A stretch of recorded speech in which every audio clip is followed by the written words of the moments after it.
Sandy, give me an idea when you were born and who your parents were. Yeah. Well, I was born in East York, Ontario, 1941, February 28th.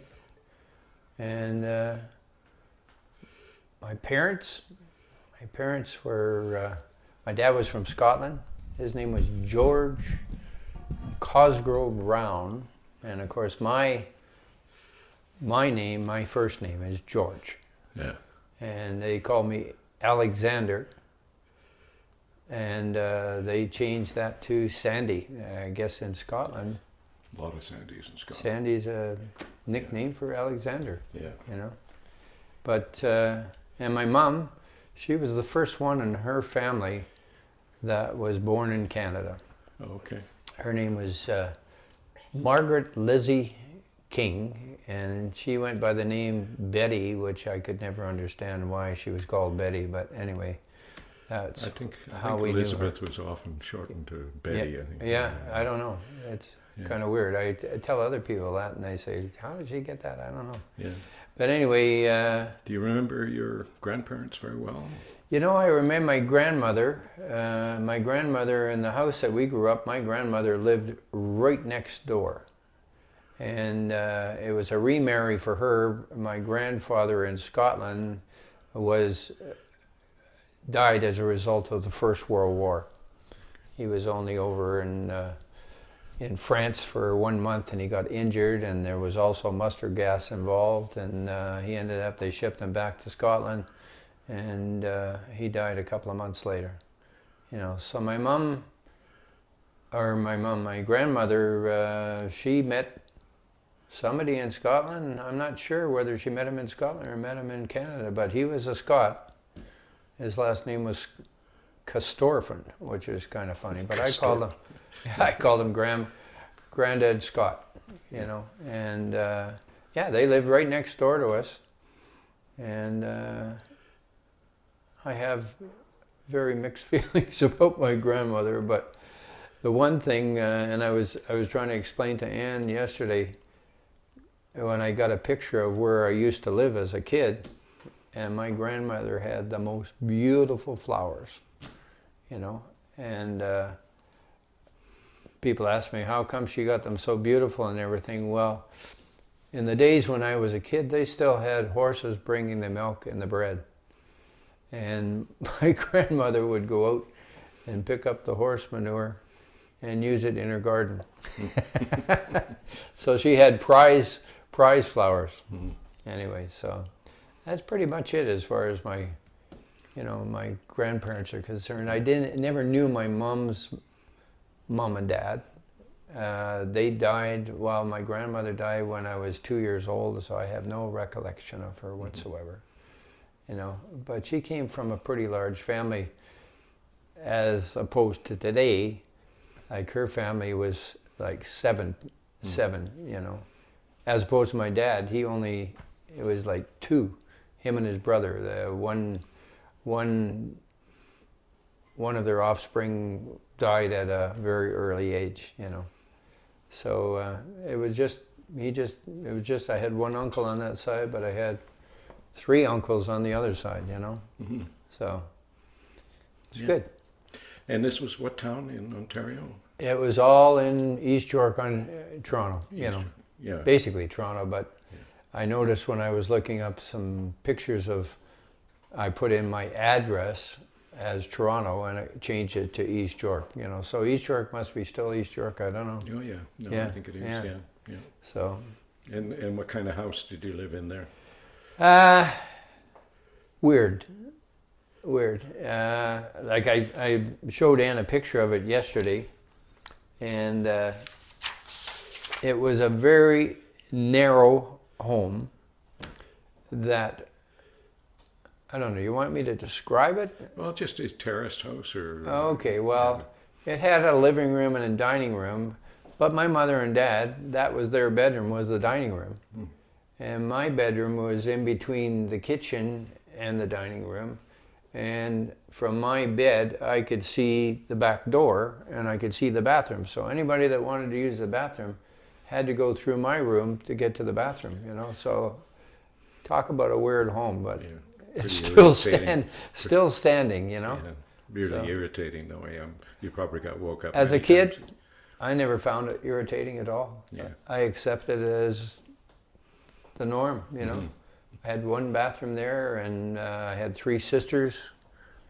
We all lived in that house, you know. So I don't know how we did it, but we did it.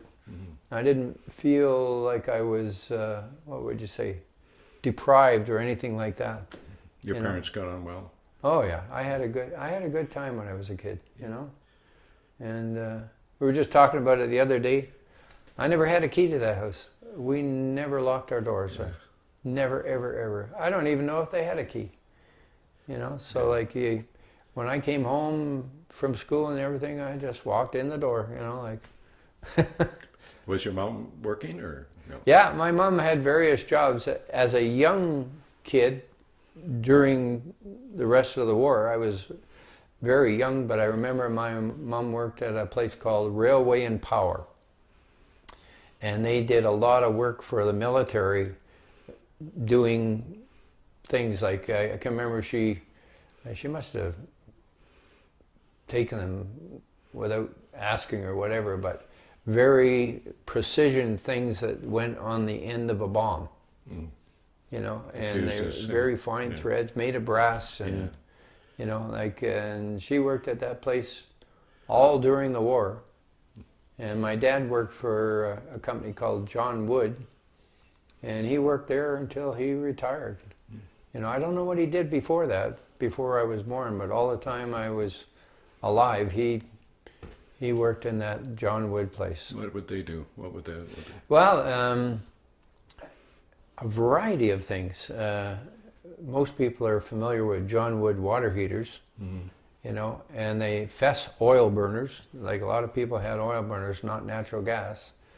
And they also made the gas station pumps, Oh, okay. you know, and and they also made 45-gallon drums. So like pretty varied kind of a factory, you know. But well needed, I guess. And, Pardon? Probably well needed.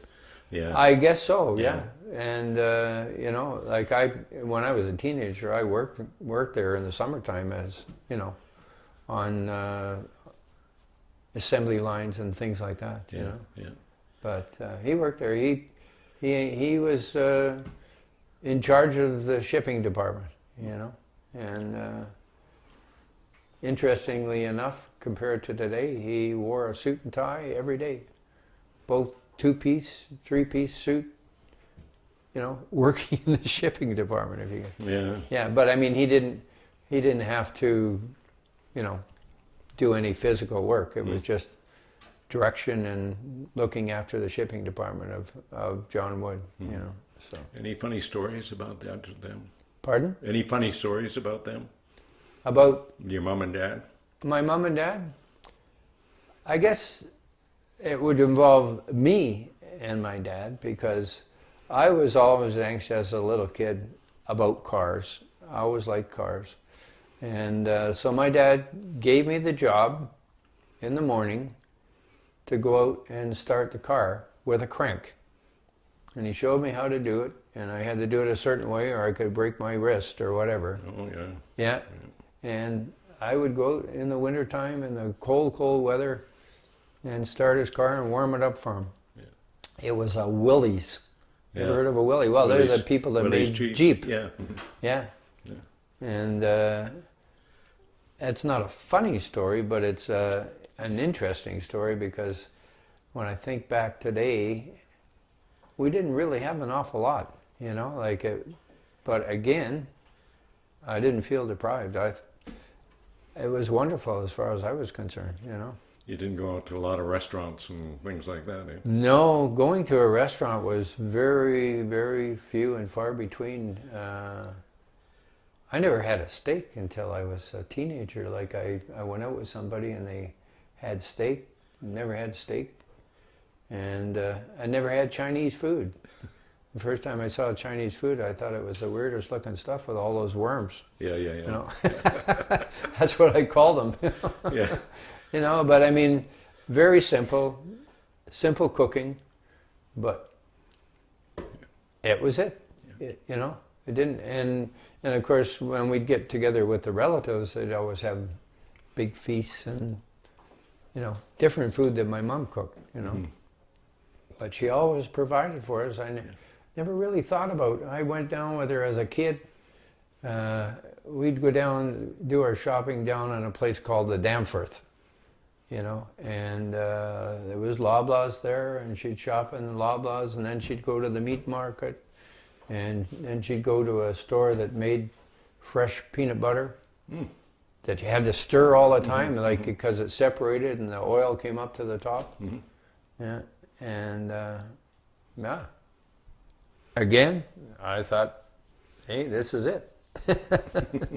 And in Toronto at that time, they had 2 bus systems. They had one for East York, which was Hollinger Bus Line, and then in Toronto proper, it was TTC.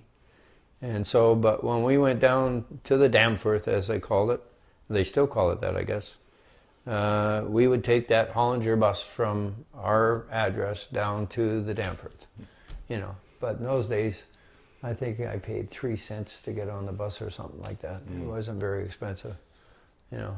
Like even as a kid, when, like my mom would let us, when I was 6, 7 years old, she'd allow us to go with my friends and everyone. We go down to the show by ourselves. I don't know if you could do that today.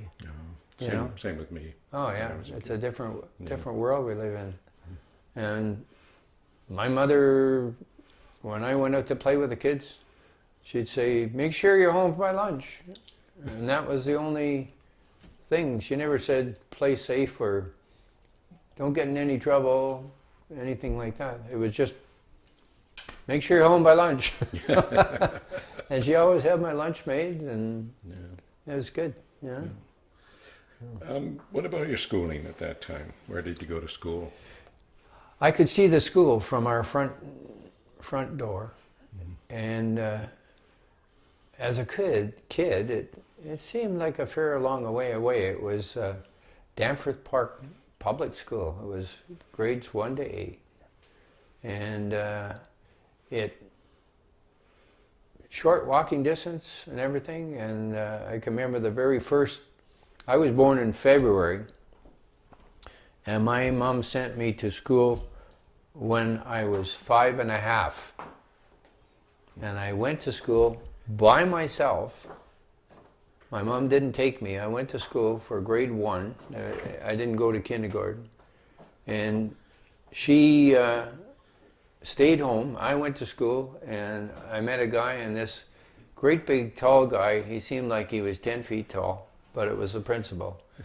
And he said, "Sandy," he said, "we have to send you home because you were born in February and you can't come back until next year." Oh yeah, I've heard of that. So by the time next year rolled around, I was more than 6 and a half, starting grade 1. You know, just because of where my birthday started. Yeah. You know. But my good friend next door, right next door to me, he went to school that year, but I caught up to him because he failed grade 1.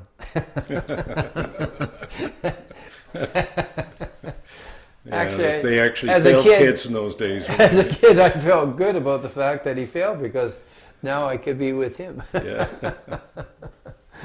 I didn't know what he put into your... Oh, just straight actually is fine. Yeah. Just my whistles got dry after all that. Okay. This is with Scotch whiskey. Yeah, that's it. Is that what you want? Yeah, that's Gibson's, I think. Ice? Yeah, you don't need to worry about that. Ice? Yeah. Yeah. So you then went on to high school, junior high? Yeah. When I was, actually what happened was that public school I went to, just at the time that I went to, I'm getting all mixed up here now, because I actually went from Danforth Park to another school called Parkside, which I only went there 1 year until I finished grade 6. they changed the school system, so now Danforth Park, where I went to, was now called Oak Park, and it was a junior high, 7, 8, and 9. Yeah. Thank So I went there, you. and, oh, Sorry. Don't worry. I went there. It's a rather fussy speech. Yeah. Well, this will just Yeah. add action to the movie. Oh yeah, like it's a Oh, lightning I'm storm. sorry. Look what I did. Yeah, that's right. Oh, come on.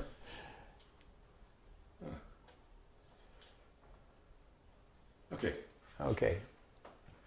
Just a Yeah, so I went to Oak Park Junior High, grade 7, 8, and in grade 9, my parents decided that they wanted to move to Scarborough. And they bought a house in Scarborough. And then I went to West Hill Collegiate in West Hill, which is in Scarborough. west of, actually, east of where I was in, what's the name of the place where we were in? Where? Well, you and I, in Nob Hill it was No, called. here. School. Nob Hill. Oh, you met there? Hmm? Did you meet in that school? Actually, no. No, we didn't meet until high school. Yeah. Yeah. We, West Hill was, that's another one of those things, you know, I went by myself to Winston Churchill School, which I thought that's where I was supposed to go. And they told me, no, I couldn't go there because I lived on the other side of the street. And I had to go to West Hill, but that worked out okay because there was a bus service that drove me because it was 6 miles to that school. Ooh. Yeah. So And the other one was just across the street? pretty not much? quite across the street, but maybe 2 miles. Yeah. 2 miles, you know, and you walk it, Yeah, you know. Yeah. But, so I, as it turns out, my parents buying that house was probably the best thing that they could ever do for me because East York at that time was getting pretty rough. A lot of criminal activity, things like that. And when we moved out to Nob Hill out in Scarborough, going to West Hill, it was a whole different kind of people out there. They were there to go to school and to live just a clean life. So I had some really good friends there. I mean, I can't say that we got into mischief, but we'd have some pretty good times. And I went to the high school and I started playing trumpet in the school orchestra. And yeah, it was a new awakening for me going out to West Hill, you know, and I never regretted going there at all. But then, as time went on, when I got to grade 12, they built a brand new school that was close to Anne's house and my house. So I changed from West Hill to David and Mary Thompson. And I met a whole new group of friends there that have become my friends for life. As a matter of fact, I was just talking to one of them, not talking, but emailing somebody that I knew right from high school, and we're going to get together when we go to Florida. Oh, that'd You be know, great. so Yeah. those kind of things are kind of nice, Yeah. you know. Yeah. So, as a matter of fact, I don't know how far we want to go with this story, but he went to the 50th reunion at that David and Mary Thompson, and he told me that they were tearing down the school. Well, in my search for some pictures and things like that, it's still there, and they just renovated it. You know, they basically did a complete renovation from one end to the other, so it's still there. And from Anne's house in the yard, she could see that school across the field, you know. Yeah, so. Lots of connections, eh? Pardon? Lots of connections. Yeah. Yeah. So after, so you graduated from school, all right? Yeah, I did after a long time. I wasn't very good at school. Let's say I wasn't very focused. I wasn't stupid or anything, but I had other things on my mind besides school. I worked car delivering drugs and stuff from the pharmacy, as soon as I got home from school. And, homework was not one of my fortes, But I managed to get through, and I graduated from high school, so. So what were your first jobs after high school? Well, I had plans. Do you want me to get into the nitty-gritty here? Hey, whatever you want. Yeah, Easy. because during that summer, I had a girlfriend, and We don't need to go too intimate on it. yeah. No, but things happened, which changed just basically changed my life quite a bit. Is that she ended up getting pregnant, and I had to put going to school on hold. I was already accepted at Ryerson. Oh, wow. Ryerson, that's kind of like Nate. No, I know Ryerson well. Oh, you do? Yeah, my daughter went there. Okay, and had to put that on hold because all of a sudden, now I got to earn a living, Mm-hmm. And my very first job was in a company called Universal Cash Registers. Oh, yeah. And it was a very simple job, really. And I, at that time when, as far as driving, earning your license for driving, when you went and got your license, you actually had a choice when you went up to get your license. You could have either an operator's license or a chauffeur's license. It was your choice. There was no extra Training. tests or training or anything like that. So I thought, I'll get a chauffeur's license. So I got a chauffeur's license. And when I went to this Universal Cash Register, the second day I was there, the guy came out and says, anybody here have a chauffeur's license? And I stuck my hand up. And he says, oh, good. He says, we have some deliveries for you. And they had this great big transport truck parked at the back of the place. And I had never driven one of those trucks before. And it's a good thing they had the thing right on the gear shift nozzle on where to put the gear shift so I could go in reverse. And I backed out into that lane and I made deliveries that day, and I felt quite proud of myself, but I was scared, But I didn't, because it was my first job, I didn't want to sort of make a mess of it or back down from taking that. So after that, they had me doing most of the deliveries, And if you're probably not familiar with Universal Cash Registers, but in those times, those were all mechanical machines they had in Loblaws and all those places for checking out the groceries and whatnot. And they had to have certain things that had to be changed on them. Didn't get any training. Luckily, I have a bit of a mechanical mind or whatever, and I managed to get through. Nobody was there with me. They sent me out all by myself, No training, no nothing, And I thought, wow, But then I was only there for, I think, about 6 months.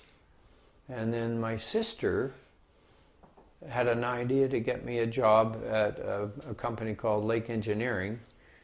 And basically, I was a bit of a Joe boy, but the guy that was the president of the company really liked me, and he got me interested in all kinds of things there, because I was mechanically minded and I knew some things about electricity and all the rest of it. He got me into projects at this Lake Engineering, So it ended up with Lake Engineering that I ended up being in charge of a half a dozen people, So as things go, and of course raises to go along with it. But then, because of my involvement with mechanical things and all the rest of it, it was an old warehouse in Scarborough. And they had all kinds of, some people would call it junk, but all kinds of things at that place. And I came across an IBM time machine. And I brought it down from up in the rafters there kind of thing. And I said to him, I said, you know, have you ever thought about, because he has a problem with some of the workers, they were kind of piece workers, you know, about their hours and all the rest of it. He says, hey, if you can get that thing going, that would be great. He says, you know, so I mounted it on the wall, and there were time card or all there and all the rest of it, but I couldn't get that thing to work. And so I went up to him, I said, I can't get it to work properly. It sort of works. So he said, call IBM. It was an IBM time machine. So I called this guy from IBM, and he came with a briefcase. And I thought, well, how the hell is he going to fix that thing, you know? And of course, he opened up his briefcase, and it was a set of tools. He had a suit on, shirt and tie, and he didn't look like a service guy, you know? So I saw him 3 times. He came back to, and I said, how do you get into IBM? And he said, well, I'll tell you. And he gave me a card of his manager, and he said, you call this guy up and, you know, go for an interview. He said, they're actually looking for people right now. So I went for the interview, and they said I had to take some tests, you know, like aptitude tests, you know, electrical, mechanical, English, and all the rest of it. And so I passed all those, and they said they'd like to offer me a job. Oh, well. And as a service person, you know. And after working there for 3 years, I started feeling that I wasn't the greatest mechanic in the world, because I had other people that had more aptitude for electrical. And I went to my manager and said, you know, this isn't working for me. I said, I'm not getting ahead as some of these other people. I said, what kind of alternatives could I have? Well, he said, because of your education, you can't go directly into sales. But he said you would qualify for a sales service position. And I said, hey, that would be great. And let's look at it. So I went for interviews on that, and they offered me a sales service position, but it was in Dawson Creek, British Columbia. Oh, yeah, right. So I talked to the sales manager, and I said, where is Dawson Creek? He said, well, I'll get you a map. He came back with a map, and Dawson Creek wasn't on the map. So he drew this great big huge circle, and he says, it's somewhere in here. And I thought to myself, so what am I getting myself into, you know? But I accepted it, and they sent me out to Edmonton first, and then they shipped me out again here. They loaded up my car and shipped me out to Dawson Creek all on my own. And my job was to get an office there, get a phone hooked up, you know, get furniture and everything like that, you know, to open up a service sales office, you know. And I did all that. But Anne, at that time, we talked on the phone, and she was where, in Ontario? She was still in Ontario. I was out there by myself. I have your glass. And what happened to the girl that was pregnant? The which? The girl that was pregnant? Oh, we got divorced. Yeah. Yeah, I left that out. Yeah, we ended up getting divorced after, like, we got married in 1961, and we ended up being fully divorced by 1968. And we had been separated for 2 years before that. You know, a daughter or son out of that, or a daughter, yeah, Melissa. yeah. And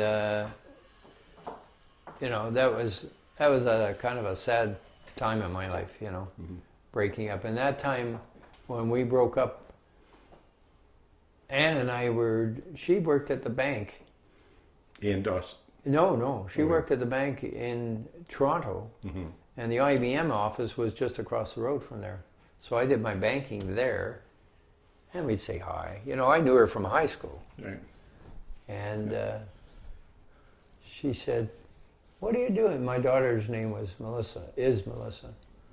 What are you doing, Melissa, on the weekend? Because I had her on the weekends. I said, no, it's tough being a weekend dad, you know. Yeah. And she said, well, why don't you come over and she can play with Lori? And I said, okay. So I think she expected me to just drop off Melissa, but I thought I was invited too. So I stayed and talked to Ann for the whole afternoon while the kids played downstairs. And then she finally said, you got to go home because I have a boyfriend. He's coming to pick me up, you know. But then she invited me back the next weekend, so I thought that was a good sign. And it turned out to be a good sign, right?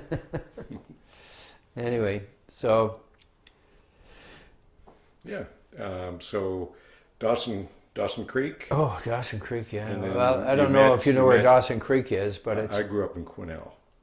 In where? Quesnel? Oh, Quesnel, which is in British Columbia. Dawson Creek is right near the border of Alberta. Yeah, no, but And it is, as I said to Ann the night, I had spent 3 weeks in New York on sales training, came back to Edmonton, they loaded up my car and sent me off to Dawson Creek, and April in New York is like April in Paris. It's gorgeous. All the blossoms are out. oh yeah. Came back to Toronto, the leaves were out a little tiny bit. When I got to Dawson Creek, it was 6 inches of snow on the ground and it was raining. And it was like Miserable. muddy and miserable and everything. And I phoned Ann up. I said, I've hit the end of the world here. What have I done, you know? But the weather turned nice the next week or so, and I actually, on the long weekend, and that was in the beginning of May, and on the May 24th weekend, it was like 85 degrees, and it was a beautiful day. I went on one of those family picnics that they have out in the country, you know, and what do they call it? Where you take, you buy some food. That's probably Jason. Hello. Barbecue or no? Yeah, where picnic lunch or something, where Yeah. Oh, picnic lunch. Yeah. where Oh yeah. you take Just a something minute, please. Yeah. and somebody else gets it, and you get somebody else's. Yeah. You know? This is for you. Oh, okay. Here, we'll pause. Just a second here. Here, eh? Yeah, but the reason that they sent me to Dawson Creek because they didn't want to lose it Yeah. to the BC district, Okay. you know, because it was on this side of the mountains, if you know what I mean. Right. Right. So they didn't want to lose it, so that's why they sent me to keep a hold on Dawson Creek, you know. Yeah. But, you know, I've done a lot of different things in the past. One was doing a documentary for BC Hydro on the Site C Dam, right. just up the road there. I made lots of trips up there. Yeah, Dawson City. I sold lots of equipment up there. And, Yeah. yeah. So anyway, I just got a copy of that film. It's about 30 years old, you know, and it still looks current. Oh, yeah. So yeah. Yeah. Okay. So you were in Dawson City. Anne was in Toronto. How did that? Did you unpause it or no? Yeah, I unpaused it. You unpaused it. Yeah. Yeah, so Ann was in Toronto and we corresponded. In those days it was expensive to make long distance phone calls. Yeah. And yeah, we corresponded. We wrote letters just about every day, didn't we, Ann? Mm-hmm. Yeah, and we set a date that she was going to come out to Dawson Creek, and she came out in 1969, and we were just engaged at that time, so we ended up getting married, just a civic ceremony, because it was just the two of us out here, civic ceremony in 1969. So that was in May of 1969. So it was good. It was a big move for her because she was leaving a very secure home. And as it turned out, I made a good deal on a house there in Dawson Creek. It was like $800 down, Mm. and the total cost of the house was $16,500. But it was a nice house, you know. And I joined a group up there called the JCs. I don't even know if they're in existence anymore, but somebody talked me into coming out to one of their meetings. And as it turns out, after Ann got there and everything, we just threw ourselves right into that organization big time, and Ann became the JSET of the year, and I was involved. I became the vice president and all that kind of stuff, you know. So, and a really good group of people up there that we associated with all the time, you know.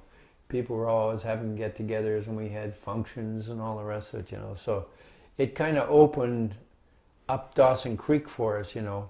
We didn't feel isolated at all. But business in the Peace Country was not that great, you know, and it was hard making a living up there. Even as well respected as IBM is, it was hard. And I kind of sort of convinced them that it would be better if I was in Edmonton and I worked the Peace Country from Edmonton, you know, rather than, like I was driving my car into the ground. One year I did 25,000 miles, you know, because it's a lot of country with nothing in between each of the settlements. Boring road, isn't it? Yeah. Yeah. So so they finally moved me to Edmonton, and then things started shaping up really well. And eventually, I didn't have to do the Peace Country. They hired another guy, and he took over that part, and I had all my accounts in Edmonton, you know. So yeah, and So you met Ann up there, yeah, convinced her to come out to Dawson Creek, yeah. and then settle down. Did you have kids right away or no? We had our one daughter out there. That was in 1970, in May of 1970. And we were still living there at that time.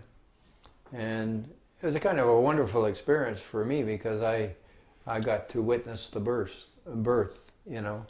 And I never thought that I'd ever be able to see that. So Changing times, right? Huh? It was changing times. Oh yeah, and so as I already mentioned, the changing from Dawson Creek to Edmonton was all starting to come together at that time. So Carrie was born in May, and in September we moved. IBM had a great moving and living package.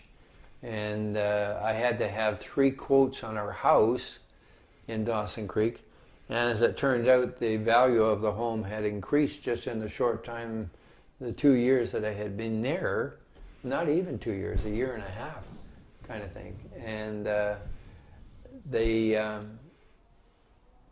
had a guaranteed moving and living thing. So they took an average of the 3 quotes, and we had a moving package that allowed us to come to Edmonton and all the rest of it, and we bought a house in Sherwood Park.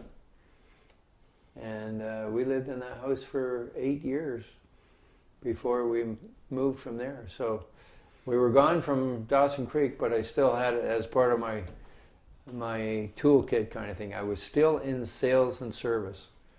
And it wasn't until 1972 that I was out of the service part, and I was just strictly sales. You know, so I had a big sales department there. We had at its peak, we had 12 salespeople in that office. You know, and that was just one division of IBM. Mm-hmm. And we all made good money, really good money as salespeople. And so. Most firms depend on their salesmen. You know. Pardon? Most firms depend on their salesmen. Oh, you know. You want to believe it. Yeah. And IBM was one of the last companies to have what they call a direct sales force. I mean, we just sold IBM products. That's all. And yeah, this just in. Just in. Yeah. Yeah, that's good. Yeah. Anne just mentioned her mom and dad stood up for us at the wedding. Oh, up in Dawson Yeah. Creek? Yeah. Oh, that's good. Yeah. So they were the only ones there? No, not in Dawson Creek, in Edmonton. Oh, in Edmonton. In Edmonton. So you got married here in Edmonton? Yeah. Yeah. Ah. So what religion? Any religion? No, it was a civic Civic ceremony. wedding, yeah. Yeah.